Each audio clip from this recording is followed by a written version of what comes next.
Hello students, welcome back Gajanand academy YouTube channel. My self Randeep Singh and हम discuss कर रहे हैं chapter number 2 class 11 mathematics relation and function. इससे पहले अपन एक्सरसाइज 2.1 2.2 दोनों कंसेप्ट क्लियर कर लिया है। मतलब जो रिलेशन का काम था वो कंप्लीट हो गया। अब हम फंक्शन की बात करेंगे। वैसे मैंने आपको फंक्शन जो है वो एक्सरसाइज 2.2 का जो इंट्रो पार्ट कराया था उसमें भी बता दिया था, बट मैं एक बार फिर से आपको बता रहा हूँ फंक्शन, है ना। फंक्शन बताया था ना, मैपिंग करना सीखा था अपन ने किस तरीके से। फंक्शन किसको कहते हैं किसको नहीं कहते, वही वाली चीज है वापस से। A relation F from set A to B set to B function if every element of set A has one and only one image in the set B. यही मैंने आपको बताया था कि अगर इसके सारे एलिमेंट्स की इमेज बन रही है, ठीक है, सारे एलिमेंट्स की, तो उसे हम क्या कहेंगे, फंक्शन कहेंगे।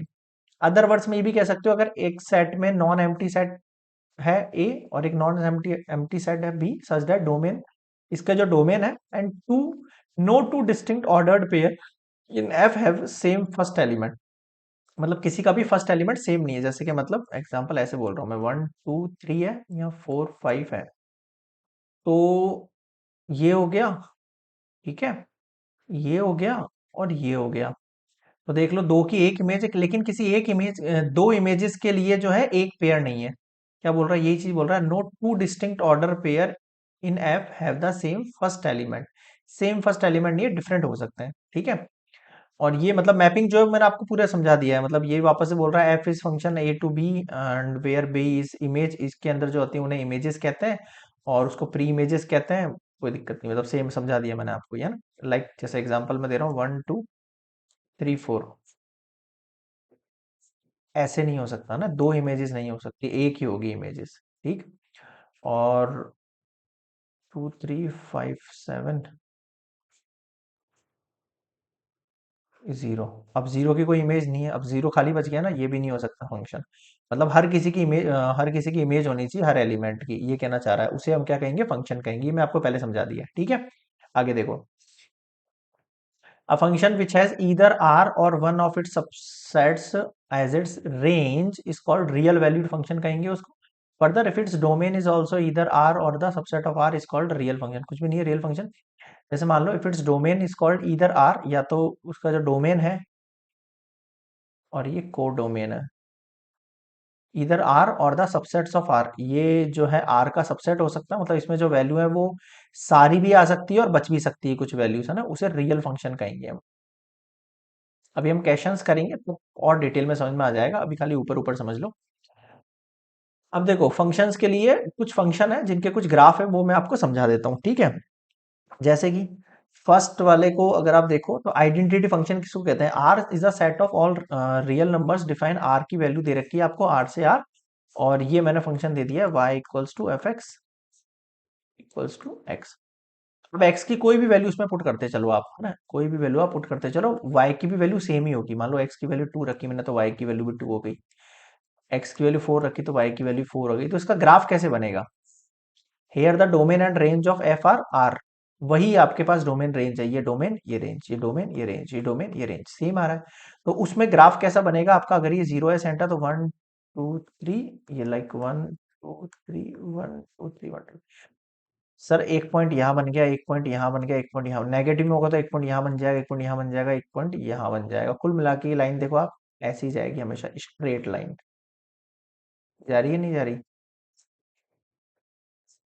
अब बताओ, क्लियर है क्या समझाना चाह रहा हूँ मैं आपसे। कि भाई ये जो लाइन बनेगी, ये स्ट्रेट लाइन बनेगी आपके पास। क्यों बन रही है स्ट्रेट लाइन, देख लो आप। रीजन समझ में आया, क्योंकि इसकी डोमेन और रेंज दोनों क्या है, सेम है। ये इसको आइडेंटिटी ग्राफ बोलते हैं, ठीक है।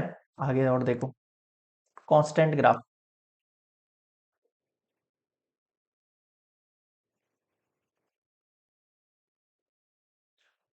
फंक्शन दे रखा है y equals to F X, और उसका आंसर हमेशा क्या निकल के आ रहा है, c निकल कर आ रहा है। एक ही कांस्टेंट आंसर निकल के आ रहा है बार बार। Here domain of f is r and its range is c।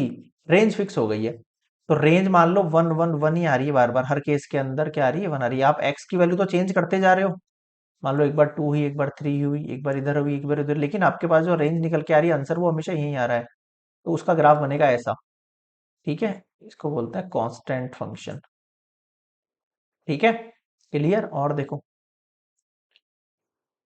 Polynomial function, एक फंक्शन दे रखा है जो पॉलिनोमियल, पॉलिनोमियल समझते हो, like x cube plus x square plus 2, ये पॉलिनोमियल है ना। देखो यहाँ पे A0 A1 X मतलब कोई भी कांस्टेंट वैल्यूज आ सकती है यहाँ पे, और x की वैल्यू कितने तक भी हो सकती है आपके पास। ये बोल रहा है where n is non negative integer and A0 ये सब रियल नंबर है, कोई भी फंक्शन हो सकता है। एग्जांपल दिया है मैंने लाइक दैट इस तरीके से, या gx दिया है some example polynomial function where as the function h defined as the is not a polynomial function. ये पता है आपको, ये पॉलिनोमियल फंक्शन नहीं पता है ना, ये क्लास 9th के अंदर 10th के अंदर पॉलिनोमियल फंक्शन कौन से होते हैं, पावर जो होती है वेरिएबल जो है उसकी पावर क्या होनी चाहिए, होल नंबर होनी चाहिए। क्या होनी चाहिए, होल नंबर होनी चाहिए। इसका ग्राफ बनाओगे लाइक डेट, इस तरीके से ग्राफ बनेगा आपका, इस तरीके से बनेगा, इस तरीके से। ठीक है, एक्स की वैल्यू यहाँ रखेंगे, वाई की वैल्यू इस तरीके से ऊपर चलती जाएंगी, मतलब लाइक ऐसा, लाइक ऐसा। ठीक है, क्वेश्चंस में आएंगे ना जब और डिटेल में कराऊंगा ये। नेक्स्ट देखो, रैशनल फंक्शन कौन से होते हैं आपको पता है, 2x bye 3x rational number. ठीक है, where F X and G X are polynomial function of X defined as domain, जिनकी डोमेन होगी वेयर जी एक्स आपको पता है नीचे जो वैल्यू है वो नॉट इक्वल्स टू जीरो रहेगी। इसका ग्राफ हो सकता है लाइक दैट ऐसा। ठीक है, और देखो नेक्स्ट देखता हूं मैं, मॉड्यूलस फंक्शन। मॉड्यूलस बहुत आसान है, एफ एक्स इक्वल्स टू आपको यहाँ पे मोड दे दिया। मोड का मतलब है इसमें वैल्यू पुट करने के बाद अंदर जब निकलेगी बाहर पॉजिटिव निकलेगी। अब पॉजिटिव का मतलब हो गया फंक्शन को अपन ने दो पार्ट से डिवाइड कर लिया है। कैसे, एक कंडीशन तो भाई जब मोड हटेगा तो मोड हटेगा तो एक बार माइनस एक्स निकलेगा, एक बार प्लस एक्स निकलेगा। प्लस एक्स कब होगा, जब एक्स की वैल्यू जो है वो ग्रेटर देन और इक्वल्स टू जीरो होगी। नेगेटिव कब होगा, जब एक्स की वैल्यू लेस देन जीरो होगी। अब आप इसमें less than zero value put करके देखो, -1 पुट करके देखो, -1 माइनस कितना हो गया, प्लस। आंसर हमेशा पॉजिटिव ही निकले, ऐसा करने के लिए अपन ने उसको दो पार्ट से डिवाइड कर दिया और उसकी रेंज को डिवाइड कर दिया अपन ने। ये उसकी क्या है, रेंज हो गई एक तरीके से। समझ गए, इसका ग्राफ कैसे बनता है, ऐसे बनता है। ठीक है, इस तरीके से बनेगा इसका ग्राफ।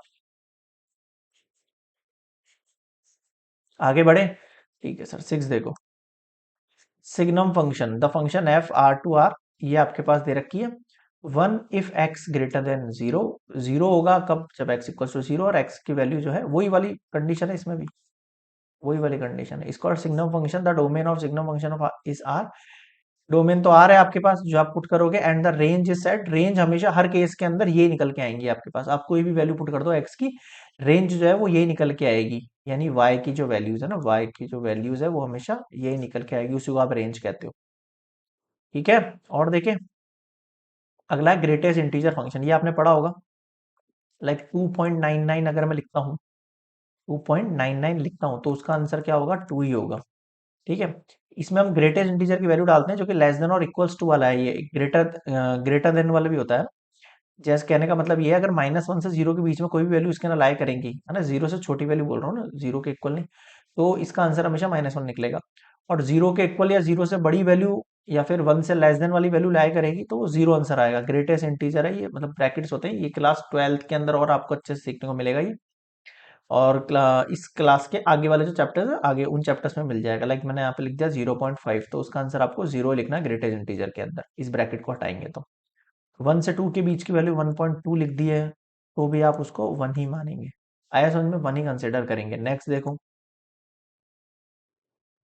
फंक्शन के अलजेब्रा है, रियल फंक्शन है, एडिशन होता है टू रियल फंक्शन का। क्या होता है, कुछ नहीं है, बिल्कुल सिंपल है भाई। एफ एक्स प्लस जी एक्स को ऐड करना है आपको, तो एफ प्लस जी को ऐड करके फंक्शन से मल्टीप्लाई कर सकते हो।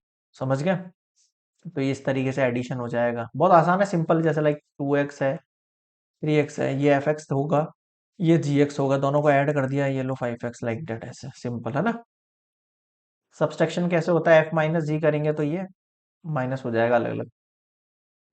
मल्टीप्लिकेशन करेंगे तो अल्फा को अगर मैंने फंक्शन से मल्टीप्लाई करना है तो मुझे अल्फा को फंक्शन से मल्टीप्लाई करना पड़ेगा बाहर निकाल के सेपरेटली।